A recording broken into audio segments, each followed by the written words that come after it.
Hello, everyone. I'm Chander Dhall, CEO of Cazton.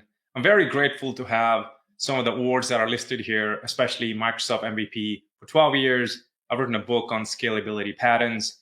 If you have any questions about this presentation, please feel free to reach out to my team, Cazton@Cazton.com. So let's get started.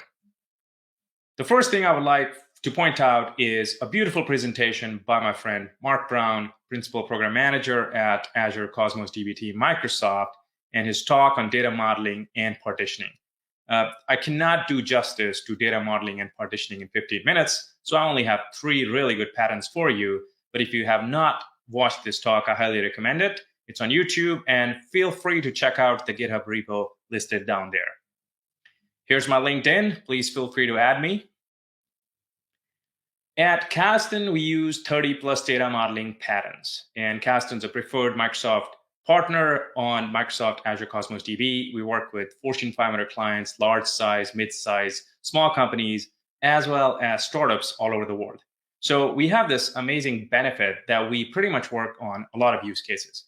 And let's be clear, 3 patterns are enough to show and demonstrate the power of patterns and how this could be really good, not just in terms of reducing your request charge. It also can speed up your queries, makes your life so much easier as a developer, and down the line have so many exponential benefits for your company. Now, I will not be discussing anything that Azure Cosmos DB optimizes on its own. That may include, indexing or caching or anything that's with the framework. This talk is specifically to show you 3 different data modeling patterns and how their combination leads to great results. And one more thing, patterns are problem specific and use case specific. So what we cannot do is take the same pattern and solve all problems out there. Now that's principles. And even though we may have great principles that can solve most problems, let's say for object-oriented, that is not necessarily true for a pattern. Pattern is always problem and use case specific. So why is data modeling important? One of the best things about the presentation today is I'm going to show you how, by using the right data modeling patterns, we can reduce the total request time by 75%. So it's an improvement of 75%.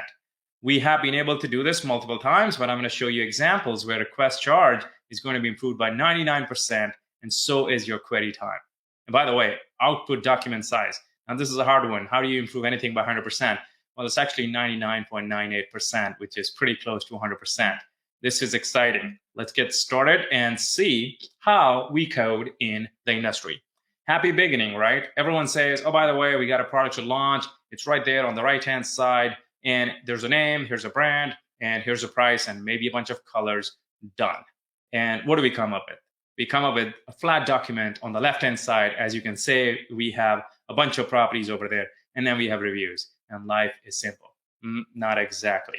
Now, just so you know, all the data is generated by bogus NuGet package, 40 million downloads. It's great. However, it's not real data. It looks like real data. It's great for demos. So after some time, we actually start seeing the real problems. Oh, wait a minute. 8,371 comments? Whoa. And then look at the right-hand side. We never thought about, oh, wait, how many actual comments there would be. And if there are those comments and there are multiple stars, we got to do the math on finding out the average of all the 5 stars, right? And those are the problems we start seeing in real life once we start getting into production. We have new features coming in every month, every year, and that's what the life of a software developer is, isn't it? Next, the client comes to us and says, we need to add ratings and reviews because a competitor has it. And we're like, yeah, why? Not a big problem, right? Except that's how it looks now. And you can notice the amount of math it would take to make this happen. So we need 5 stars, and there's 7,000 reviews that are 5 stars. So someone's got to do the math. And then we have 4-star reviews, another 575 reviews, and there's 3 more other categories. So let's look at the data model. So let's give you an example of how it would look in real life, and just pick 1 or 2 of these. And you notice that there's simply name, description, price, brand, category, and a bunch of reviews. It's all good, right? Now, what we always do when we actually code is do something like, okay, I'm going to create something called products 200. Now, you don't want to do this in production, but when you're testing something, it's a good idea to test something with 200 records and then test the same exact entity. There's really no difference whatsoever with 10,000 records and see what happens. And once in a while, what we also do is also look for something like, for example, reviews, right? We had 8,000 reviews in that particular case. So how about having an actual product with something like that, which is, let's look at the array length and it'll tell you how many reviews we have. We have 5,000 reviews here. So we want to test this before we get into production. And then, of course, we want to optimize this. And anything optimized with 10,000 records is going to be in products optimized container. That's it. So let's show you the products as in very simple document with the same exact data structure we showed you earlier, which is a flat document with a bunch of reviews. Now, a lot of you are probably thinking, well, reviews probably don't belong in here, especially if there are going to be thousands of reviews. So what do? You say, well, embed versus reference, and reference might be a good idea. That's true. Now, for the sake of simplicity, we're going to keep everything embedded. And just so you know, for this particular use case, embedding actually works better, even though it's not one-to-few. And again, patterns are problem specific. So in this case, it works for us, and we've done the math on it. We've seen the document size, every single thing for thousands of reviews, and it works great. So now, how do we optimize this? Let's look at that. So the first thing would be optimizing in a way that this record is available to us. Now, wait. The clients always say this. We want everything really fast, right? So no loading GIF, please. You don't want to have that. Okay, so that's a big challenge. So what do? We have two options. One is we keep the product as it is and then write an optimization, or we change the data structure to something like this. Now, there's two patterns going on here. Average rating and total ratings are pre-compute patterns. What does that mean? Anytime we add a record, we make sure we calculate the average rating as well as total ratings and get done. And then there's a second pattern going on over here, which is ratings underscore facets. And what are facets? Facets are a way to categorize your data in a way that you can later use it. So here's a dictionary, which literally aggregates your data in a category of facets. In this case, the category is rating. You could have had a different category called brand. Let's say you've got Nike, you've got Puma, you've got Adidas, and that's another category. That's another facet. You could also have had another facet with sizes, XL, large, medium, small, and other sizes whatsoever. And this is why it makes sense not to flatten it out, but to keep it in a dictionary. In this case, it's rating facets. So we've got two optimizations going on with the pre-compute pattern as well as the facet pattern. All right, so let's look at the results. Wow. So just so you know, these are not Cosmos DB query times. They're going to be a lot lower than this. These are actually the time for the full request. So request time for the entire request.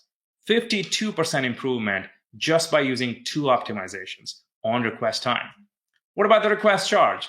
Oh, wow, your bill just got lowered by almost 64% because the request charge is only 5.78 versus 15.98. And these are ratings for a single product. Wait a minute, the output document size, oh my gosh, I said 100%. Well, we're pretty close, 99.98%. And keep in mind, that's kilobytes, and that's just a byte. That's huge. If you could reduce the document size, that in itself is a huge advantage for your scalability. Why is that? Imagine you've got app service on Azure, and you're making a bunch of these kind of requests. What if these are thousands or millions of these requests? You will reduce your scalability if your document size is higher. So it's important to keep that lower because now you need less app services to serve the same amount of requests. All right, so the only major difference on the right-hand side is pre-computation and faceting, and we covered two patterns, and the results are right in front of your eyes. And just so you know, you could do something like this and make a call pretty quickly from Postman, as we can see here, the elapsed time. And this will change, by the way. It will change for the actual product that we have. But these metrics are extremely important, and these are part of Cosmos DB. And I highly recommend looking at all these metrics, especially when you're doing product optimization. And in this case, we can make the same exact thing happen. And you will notice there's a different elapsed time, but look at the request charge is 5.78. In this case, the request charge was 15.98 and the other differences. So let's see what all we have after this preferred solution, which, as mentioned earlier, all we got to do is add these three properties in the document, which is product. Now, when you do optimize this, right, you actually have a second version of product. So please keep in mind, you may have to keep versioning in mind because you may have older documents that may not have had that product. So until every single data piece, as in document, moves to the latest version, you will have to support the two versions. That's a very normal optimization we do all the time. We just wanted to make sure that that is not ignored. And then let's talk about what if you want ratings for entire products. Now, this is important to understand that even though the preferred optimization is better in this case by almost 50%, this is a very edge use case. You're not going to call your entire database all the time to get all ratings, but we wanted to compare this in front of you, and the results are pretty amazing. 50% request charge. Now, keep in mind, this is all products, 10,000 products. Request unit is 320, still 20% better than 415.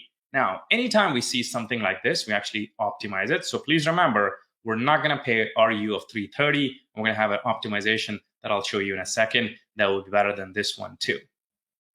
Moving forward, output document size. Again, we're talking megabytes versus kilobytes, 90% improvement. So optimization works really well for this particular scenario too. Now, product metadata pattern. And in this case, what we're going to do is the third pattern, which is aggregations.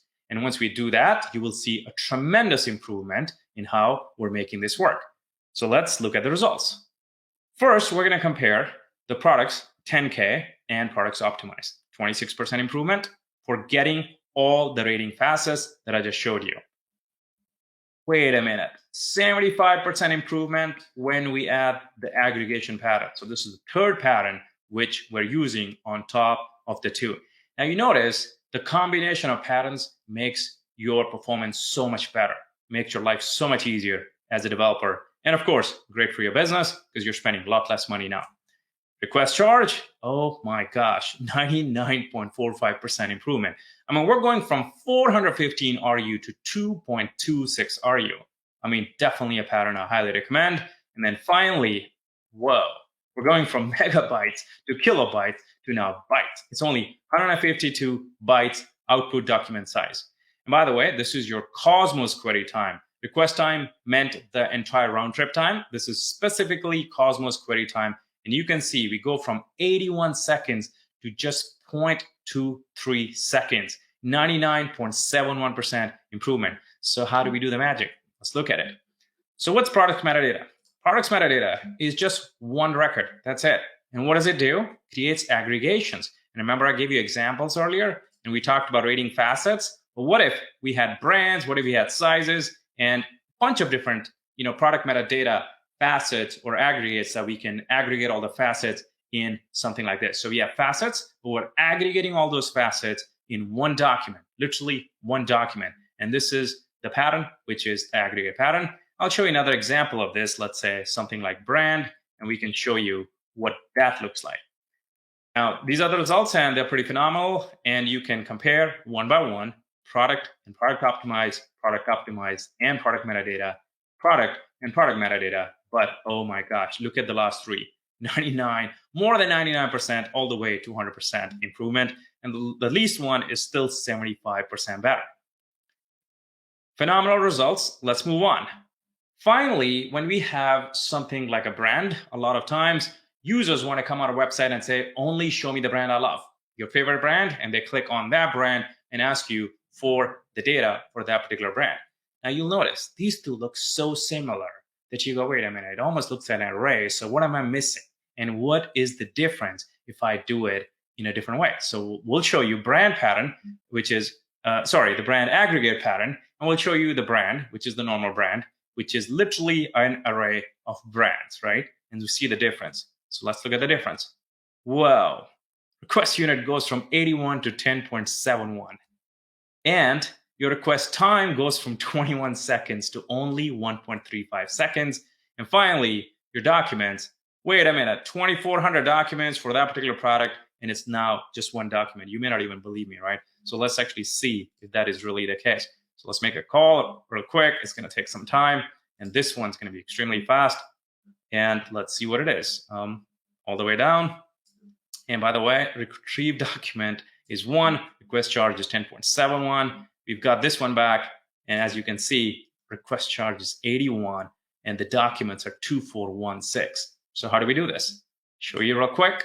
This is brands, and as you can see, there's a bunch of Adidas here, as you can see, and eventually you'll have Nike, Puma, and others, and they're all different records, and they have partitioning key, everything going on, as we always do, except in the metadata pattern, all you have is 4 different categories. So this is your aggregation pattern.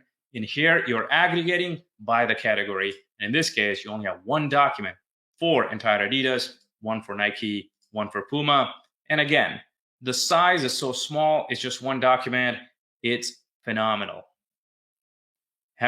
Let's have a look at the results. I mean, you can take, now we have actually a couple of extra things here. Retrieve document count is extremely important for us here because there is no reason to retrieve all the documents. Imagine having to get all the products for a particular brand. I mean, what if you have 200,000 of those? I mean, that's a lot. So we're only getting 1 back, and that's a 99% improvement. At the same time, query time is a 93% improvement. And as you can see, request charge is an 86% improvement. So this was our 3rd pattern, which is an aggregate. And by the way, you could do this individually for your data and go on with it and get exponential benefits. So thank you so much for your time today. If you want us to help you with your Azure projects or big data AI projects or Cosmos DB projects, feel free to email Cazton and Cazton.com. Thank you so much for your time today. Have a great day.